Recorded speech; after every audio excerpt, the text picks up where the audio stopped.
Good day guys! On your screen you will see how the toothpaste is used as temporary thermal paste. Okay, let's proceed to the video. When I remove the cooling mechanism, you will see that there's no thermal paste now. That's the reason why the laptop heats up rapidly. Okay, look at the GPU and the processor. The old thermal paste is worn out.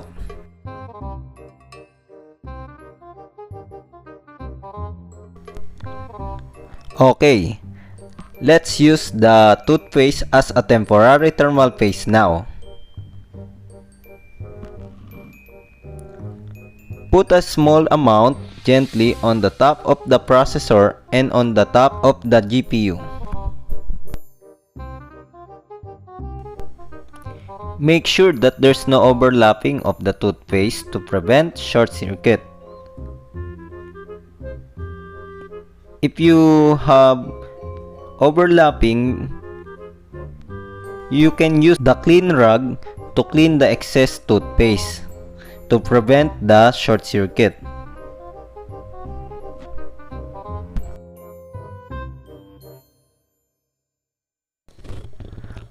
Okay, now let's put back the cooling mechanism. Don't forget to plug it again to the power source, okay?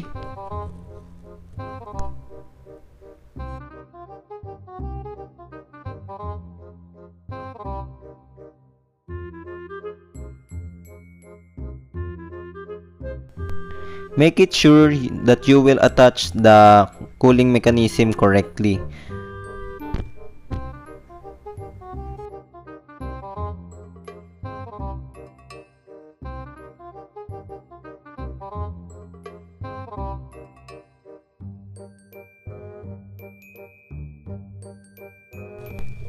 And now screw it.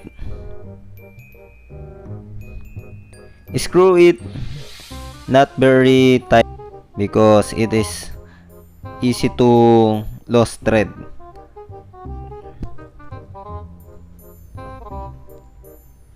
It has a number in every screw in 1, 2, 3, 4, 5, 6. It has a pattern. Okay, cover it up. Finally, I can start the laptop now after I screw this.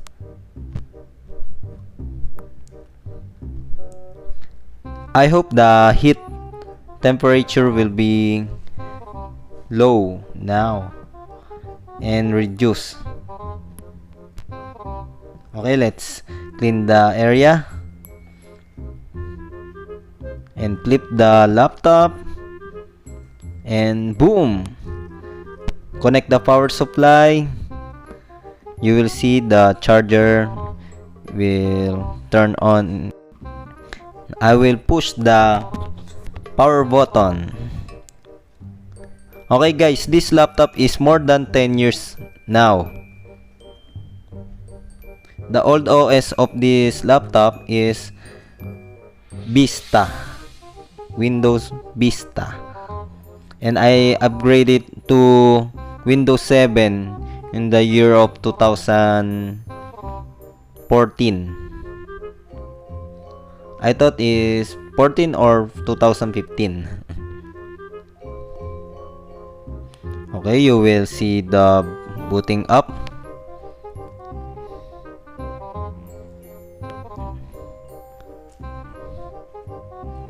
Now is inside the OS. Okay, I will type the password. You will see now my keyboard is very bad. Some keys is missing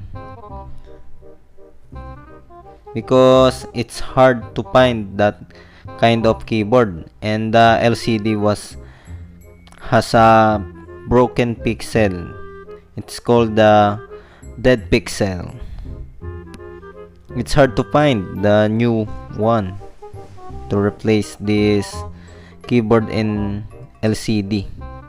Okay, guys, now you will see the Colgate and my laptop booting up quickly. And when I put my hand on the left side in the exhaust fan, I don't feel any heat. Not like before. After I boot up my laptop, I feel the heating up and my hand will be feel burn. And now I will check the side of this exhaust and the base and the bottom, if the air going outside is very hot. And now I will check the temperature of my laptop. Now I will play high definition video using VLC. Okay, to make sure the CPU is cooling or not heating up. Because before I played the video, this video is very laggy before I put it the toothpaste as the thermal paste. Okay, this is the temperature before I use toothpaste as a thermal paste. And now this is the temperature after I use the toothpaste as a thermal paste.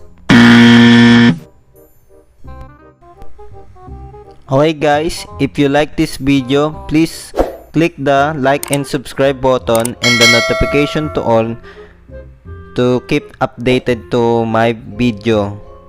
Okay, thank you for watching.